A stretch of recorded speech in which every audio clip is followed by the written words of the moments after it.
देने रही है ये काल हाँ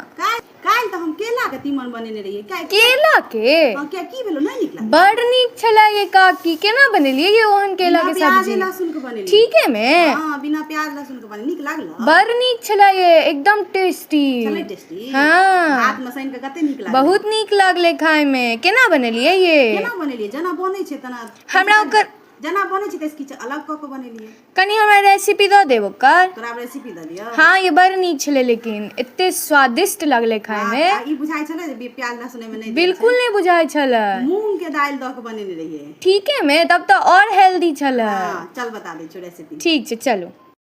देखी कच्चा केला के की केलिए तो छील लेलिए बुझलिए छील के आब पानी में धो के धोई देलिए ओकर बाद कनी ना अथी टाइप के आई टाइप के काट देलिए बुझलिए आ ओइ कनी तिरछा तिरछा क के ओकर बाद ओइ में नून हरद और नमक मिला के मिर्ची पाउडर मिला के ओकरा ने बढ़ी कनी हल्का बेसन से छीट देलिए बेसन सनलिए ने छीट देलिए आ ओकरा सबके ने फ्राई क लेलिए भुजिया बनेने रहिए वह तेल में से की कहे छै सब द देलिए आ फ्राई क के निकाल लेलिए कमे तेल में फ्राइयो भ जेतै बेसी तेलो नहीं लागतै बुझलिए आ सब जखन फ्राई भ गेलै बढ़िया जकां से तो सबके फ्राई क के निकाल लेलिए एम्हर हम ने एकर मसाला एम जे मसाला देते से मसाला तैयार केलिए ओइ में देलिए करिका तोरी पीरा की कहे छै गोट जीर टमाटर आ मूंग के दाल कनी फुला क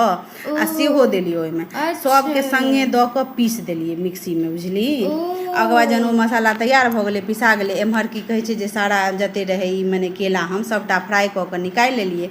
और ओइ के बाद लोहिया में कमे तेल में तराव जेतो बेसी तेलो नहीं लागतो आ कुरकुर एक नंबर और छुछो खेबी त एते नीक लागतो जे किछ कहना आ केला कते फायदा करे छै हां ये बड़ फायदा हां त एम्हर वह फिर तेल में की केलिए त कनी जीर आ तेजपत्ता सुखल मिरचाई नहीं छला लेकिन सुखलो मिरचाई द सकै छी और मसाला जते पीसने कनी हींग विशेष जरूरी रहे छै बुझली